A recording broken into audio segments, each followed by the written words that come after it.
So I am not an accessibility expert, but I am an accessibility advocate. I am so passionate about the subject. And I will tell you a story that I think illustrates why it's so important.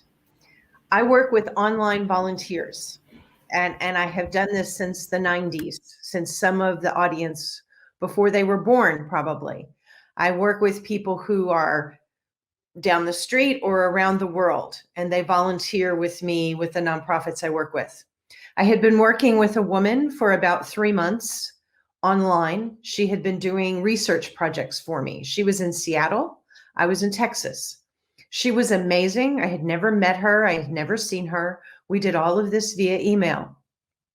And one day I sent her an assignment. I said, could you do this? Here's something that I really need. And it was something very visual that you had to look at things. And she wrote back and she said, actually, I can't do that. I'm blind. And I was so shocked because I had been working with her for 3 months on the computer. I did not know she was blind.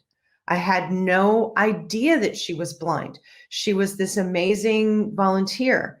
And it really made me stop and realized that I would have lost this wonderful volunteer if I had not had the mindset that everyone can be a customer, that everyone can be an employee.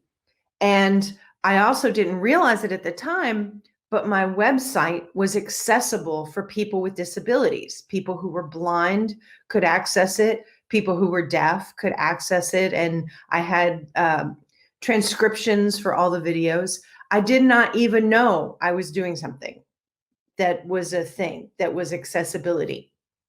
Imagine I would have lost out on her.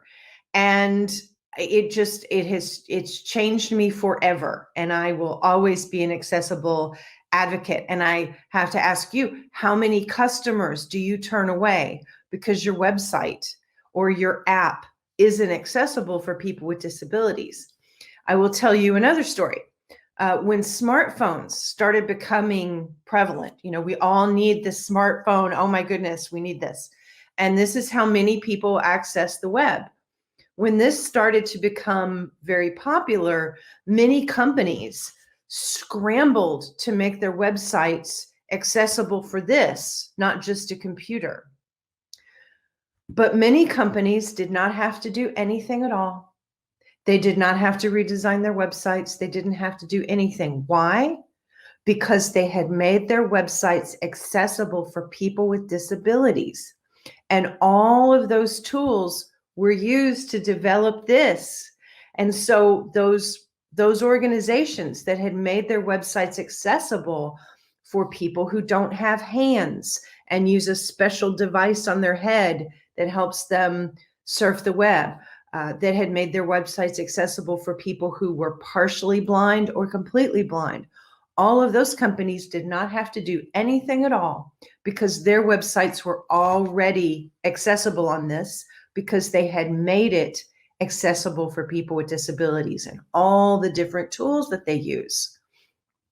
So the guidelines that I get for how to make websites accessible come from the World Wide Web Consortium, the W3C, which I bet many of you have heard of, and they have a web accessibility initiative that comes up with the standards. And then here in the US, every state has standards on their website. And I use these when I hire someone to be a web designer. I use these to quiz people to make sure they understand accessibility. I won't hire you if you don't know accessibility. I won't hire you if you can't design an app or a website for people with disabilities. And more companies have this mentality. They see this as something a web designer, a web developer, an app developer, a software developer, they must have these skills or they will not hire you.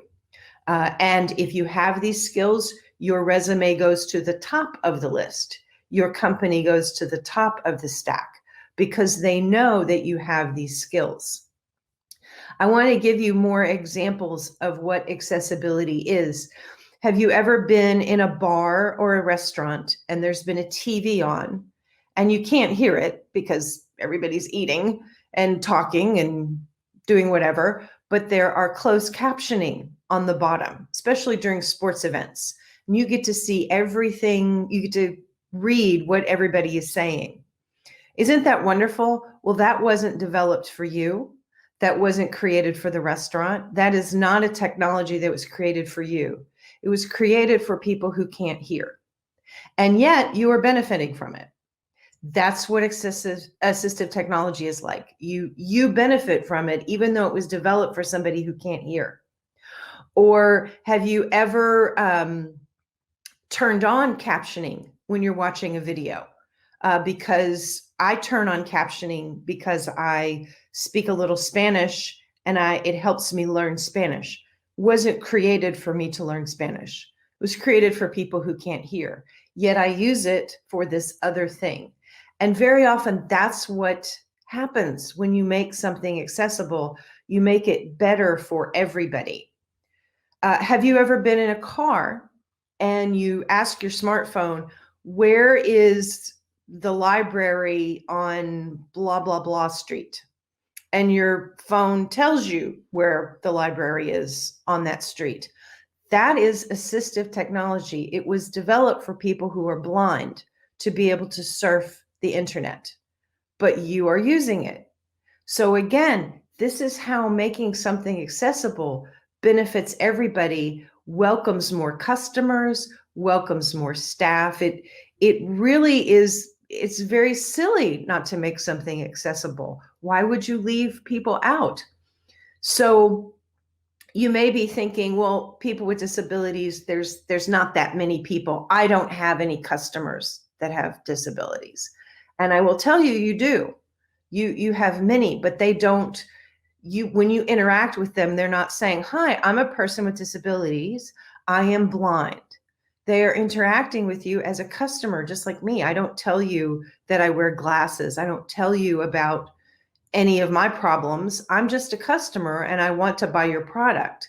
And you have many people with disabilities among your customers. In fact, here in the US, if you count up all the people that have physical disabilities, that can't move their arms, that are in a wheelchair, that are blind, that can't hear, if you add up all of those people, it is more than if you add up all of our ethnic minorities combined. So it's a huge group of people and they have money to spend. They like to book trips to at airports and airlines. They like to buy books. They like to rent movies. They want to buy your products too. And why would you leave out customers? Why would you not welcome these people who have money and interest in what you do?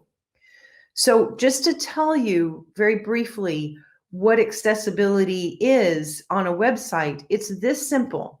Does every page on your website have a title in the HTML title?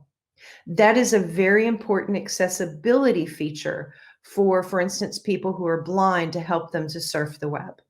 Doesn't that sound simple? You just put a title in the, how many of you have empty title HTMLs on your web page? And yet, if you will just put a descriptive title, you make your website more accessible for people with disabilities. Or what about, do you have on your website many click here, learn more? That's your links. Those are not accessible if I am blind and I go to your website and I just want to hear the links. I just want to know where you are. Sorry about that glare. If I go to your website and I'm blind and I just want to hear the links, I hear click here, click here, click here. That doesn't mean anything to me.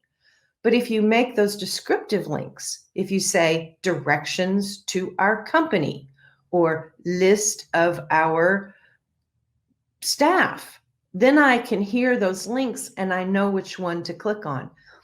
Or making descriptions of any photos you have. You have in your HTML, you have alt text.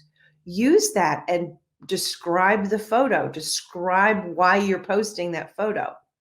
Now, all of that makes it more accessible, but here's an even bigger benefit. It improves your SEO. If you your SEO, excuse me, your SEO, your search engine optimization. So if you put the alt text, if you put a better title, you're going to have a higher ranking on Google. You're going to have a higher ranking on Bing. I'm going to see your website before I see your competitor's website. Isn't that great? And that's because you decided to make your website more accessible. You are now getting more customers. Consider pull-down menus. If you have a pull-down menu and then I'm supposed to choose things, what if I don't have hands? What if I only have one hand? How am I supposed to do that? So pull-down menus are very bad. If you use different kinds of menus so that your customers can make choices, I can buy your product. And I can't unless you make your website accessible. So those are examples. I have a link to the website, the Web Consortium, which I'll go on Facebook and share that so you can see that. But that's what I use to know, how do I make a website accessible? How do I make this feature accessible? And I also have a video from Apple that they use. It's a very short video. It's not even 2 minutes long, that will blow your mind about how people with disabilities, what they use the internet for. And when you see it, you're going to realize you are leaving people out if you're not making your website accessible. So those are my remarks.